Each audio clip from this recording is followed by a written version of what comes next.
Hey, what's up? My name is J.M. Chaley and welcome to my channel. This week we're going to talk about narrative exposition. Oh, I know what you're going to say. Narrative exposition? Not exposition. No, it's evil. I mean, it can be evil if it's done wrong. But we're going to talk about how to do exposition right so that it makes sense, so it doesn't drive your readers away, so it doesn't bore your readers to tears. There's a right way to do it and a wrong way to do it. Let's talk about the right way. I've got 5 tips on how to make narrative exposition make sense and fit well into your story. Now, the first thing you need to know is, what is narrative exposition? Well, narrative exposition is the insertion of background information within a story or narrative. It gives information that you otherwise maybe can't show, or the reader doesn't already know and needs to be told. But it should be moving the story forward if it's done right. And it shouldn't be boring your readers if it's done right. So let's get right down into it. Number 1, if you can show it, show it. I know this is a video on exposition, but I really still have to stress that the cardinal rule of writing is still show, don't tell. If there is an opportunity to show the information that you're trying to convey, definitely do it.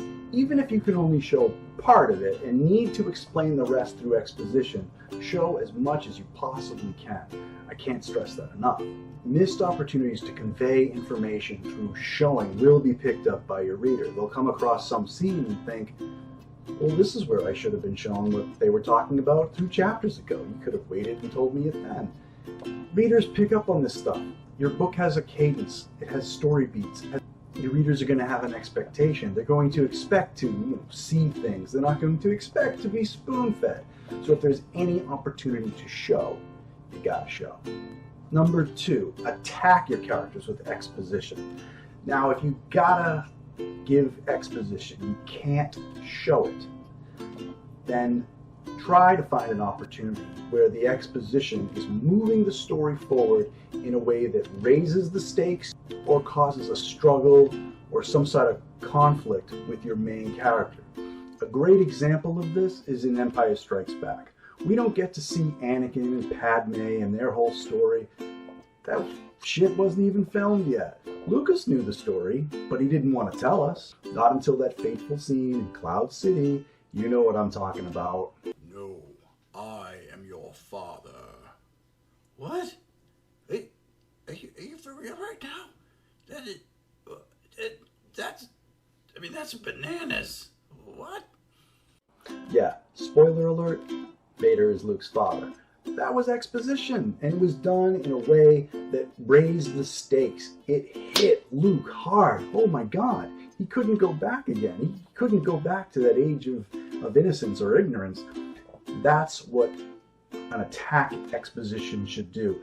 It should hit your characters hard. It should raise the stakes. You're delivering information to the reader, but in the moment, your reader doesn't care because, oh my God, what's happening now? It makes a difference. It's compelling, and your readers are going to want more.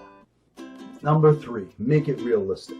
Look, if you can't show it and you can't deliver information in a way that raises the stakes or hits your characters hard, but there's still information that your readers have to know, try to make it part of the story. Try to make it part of the scene.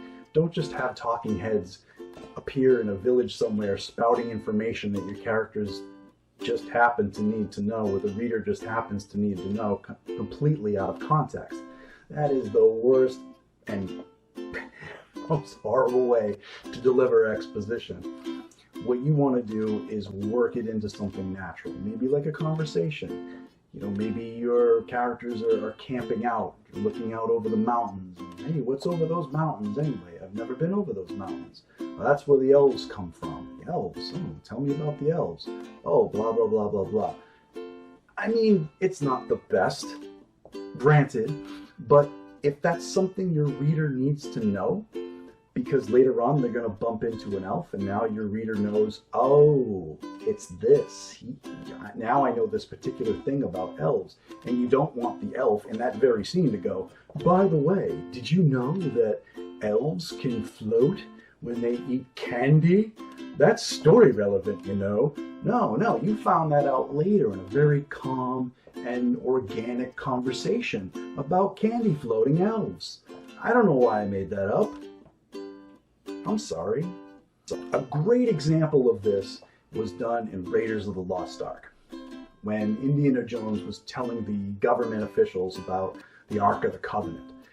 It was a very organic conversation. It made sense in the moment. You got to learn some stuff. He drew a picture of the staff of Ra on a chalkboard. I don't think anyone in the audience was bored. I think we were watching going, oh, tell us more about this cool Ark of the Covenant, right? That was a great example of almost a show, but it was definitely exposition.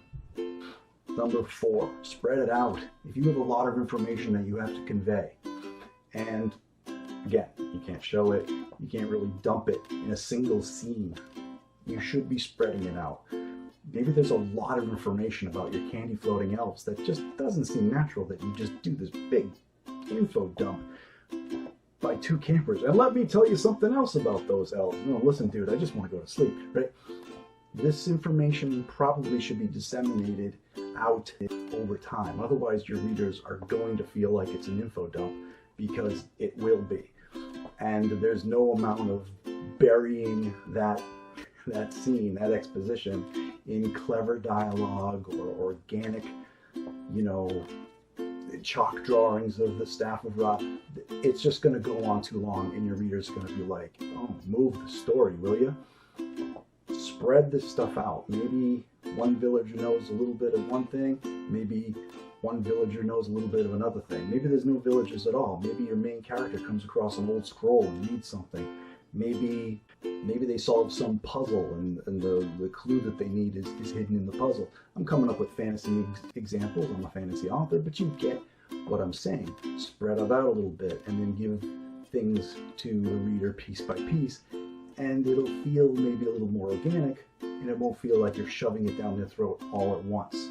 Number 5, keep it brief. If you're going to spread it out amongst many people, if you're just going to disseminate information through one person, right? No, I am your father was a very quick line that delivered a lot of information all at once. And by the way, yes, it's no, I am your father, not Luke, I am your father. I'm just putting it out there. Now you know. Get that information out quickly. You don't want to have some sort of info dump that goes on for a paragraph or more. A sentence, 2 sentences, blah, blah, blah, done. You're in, you're out. You've given a little bit of information. That's it. That's all you need to know. Oh, the elves across the mountain? Yeah, they float when they eat candy. Did you know that? Okay, well, good night. I'm see you tomorrow.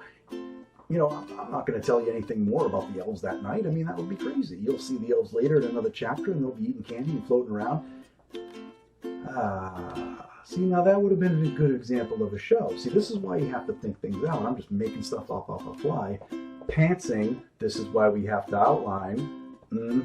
That's another video. Don't get me started. But you know what I'm saying. Give a little bit of information. Don't info dump your readers. God, your poor readers. You'll lose them.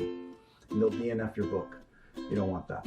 So that about wraps it up. If you want to check out more of my videos, come back every Thursday. I post every Thursday. I have more videos on my account you can check out. Go to jmchaley.com if you want to check out my own work in progress called The Flower in Hell. You can read the first chapter online. You can follow me on social media. I'm on Facebook, Twitter, Instagram. Why not? And if you like the video, please give it a like and subscribe. And if you've got some examples on clever ways to use exposition, do's and don'ts, I'd love to hear it in the comments. Please let me know. Thanks for watching, and I'll see you next time.